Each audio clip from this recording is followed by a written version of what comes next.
All right, welcome to CommSpark's Frontline series. Today we are interviewing technology leaders who are sharing lessons learned in the midst of this global pandemic.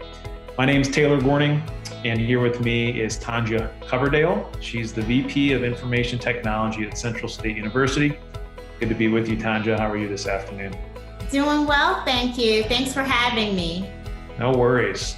So, in the midst of this pandemic and the lives we're living right now, what would you say is a big change to how you at Central State are doing things today, and maybe reprioritizing things versus what life was like 3 months ago?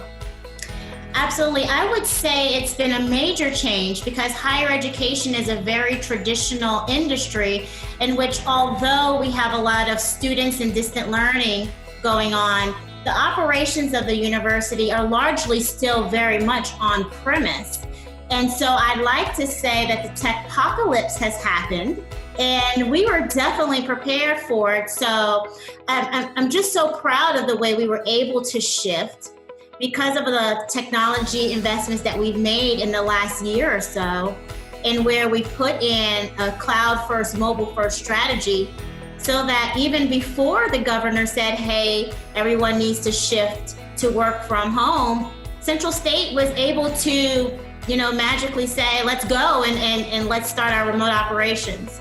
So now you have financial aid being answered and run from someone's home, admissions being run from someone's home, finance, cash management, human resources. The entire Central State University, about 80+% or more of our full-time employees are at home, and they're being supported. So it's not like they're just at home trying to hodgepodge figure out. We're using Microsoft Teams, for example, daily. In fact, we were able to stream a virtual board meeting using Microsoft Teams Live, which is totally different because usually that's held in a conference room. We're using soft phones with the Avaya IP Office solution, and we're using Microsoft Office 365. So Central State has gone completely virtual and literally overnight. It's been amazing to lead. That's great. So this kind of leads to, or your answer kind of leads to the next question, which is the crystal ball question. It sounds like you were very equipped and you had already put, strategy in place to help you adapt and respond. If you were to go back, Tonjia, a year ago and look into the crystal ball and say, hey, if I could have done, one thing different, knowing what I know now, does anything come to mind? I don't think I would have done anything differently, particularly because I had already been planning for a remote workforce. And not because the response to a global pandemic, I didn't know what I was preparing for, but it was more so because of the fact that when you're looking at higher education and finding different ways to scale financially, my thought was if we ever had to go to a hybrid work from home model to be more efficient financially and to maybe decrease some of our overhead and be able to focus more on the student success and use more of our funding there. As you know, higher education for many years has been undergoing funding cuts. My thought was, how can we still run Central State University in the very robust way, but not have to be tied to our location? Also, I think I was a little bit more forward thinking because we are a rural institution. And so when you're thinking about recruitment and retention and getting students to come to a rural institution, it is declining just because that's just the nature of students. They want to be in a metropolitan area.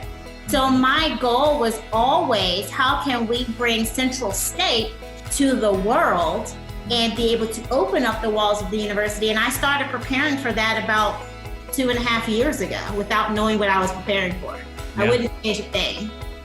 Well, that's great. And that kind of leads to the next question, which is, what has, based on what's happened now, how can you accelerate? There's always that balance of operations and innovation, operations of, hey, this is a new norm, keeping the lights on. How do we make sure we're equipping our teams with the right tools and everything else? But let's not lose sight of what our strategic direction was and how we were continuing to innovate. talk to us about how that's changed at all, and how do you see this actually being a launch pad to maybe different ways that the university is going to innovate in the future? Oh, I absolutely think it's a launch pad. And again, so happy that it happened, because these are conversations that we've been having. But at that time, it just seemed more theoretical, kind of like the what ifs, right? What if we had a more online presence? What if we had a more remote workforce? And so now what I think it's done, it's made people at the university the believers. I believe there were always pockets of staff and faculty, and definitely our visionary president, Dr. Cynthia Jackson Hammond, and the rest of the administrative cabinet, we always believed. But I think there's a lot of traditionalists that still thought a university looked like this. Sure. And so now we've proven to not only the world, but to ourselves, that we as a 100 and plus year old university can successfully launch into the future and fly and thrive. We're not just grasping for straws and just like really hanging on strings. We're actually working with greater participation. So for example, our faculty senate meetings, they've been on Teams, and they have had greater participation than when they were in person. The board meeting was streamed live. Usually we might get 10 to 15 members of the public to attend, over 100 attendees. So I think what it's done is made everybody say, wait a minute, we're doing it. Not can we do this, but we're doing it. And so now how can we use this to restructure Central State to be more flexible, more nimble, and more responsive? That's awesome. And so you're a people leader. You've got an organization that you lead and, equip and train. What are some, just culturally, what are some themes that you have seen amongst your team in how they're handling and really how they're thriving in this situation? As far as team building and things like that, anything come to mind that you'd like to share? Well, I would say the good thing about being a technology professional is that we were always halfway in this world anyway. Any good tech professional is kind of lives in this virtual life. I always like to joke with everyone, I am everywhere you are. Just pick up your phone and I can be there on like 5 different ways of meeting you. So I don't think that's really changed in our interaction, especially having a small team. But we have been using, again, Microsoft Teams a lot to make sure that we have our video capabilities on, so that we're maintaining that face-to-face presence, and as well as our cabinet meetings. So I remember our first cabinet meeting, it was such a big deal to get them onto Teams. Like the idea of not using a phone and doing a bridge line, right? That sounds like, for us techies, we're just like, yeah, that's easy, but just getting everybody on the right link, first of all, was just like, whoa.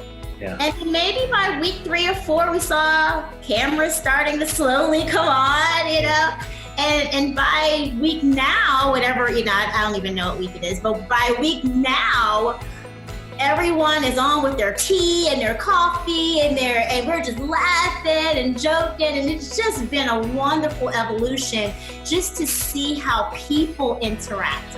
As an academic and as a scholar, my areas of interest have always been not just technology, but the intersection of user psychology as it relates to how they interact with each other via technological tools. And so seeing this come to life is like a whole huge dissertation put in motion. So we really haven't missed a beat. And I think it's the power of video, seeing somebody, and then it's been fun seeing people's kids run up and people's dogs show up, and it just makes it all more humanistic. Mm-hmm. And I think you feel a little bit more closer to your team, because you're not seeing them in the confines of this sterile office space, but you're seeing them in really who they are outside. So it's been a really beautiful blend. Well, Tonjia, the insight's awesome. This is truly, to me, an example of responding to a tough situation in the right way, and making the most of it. And it's not like you would want something like this to ever happen, but talk about being prepared and equipped and almost being ready for it. It's definitely inspiring. So I personally appreciate the leadership and what Central State University is doing. And, I just want to thank you for your time this afternoon. Thank you so much. Be well and stay safe. Okay, you too. So for everybody out there, thank you for joining us today. And remember to visit comspark.tech for all additional interviews. Thanks again, Tonjia. Okay, thanks. Bye-bye. Thank you.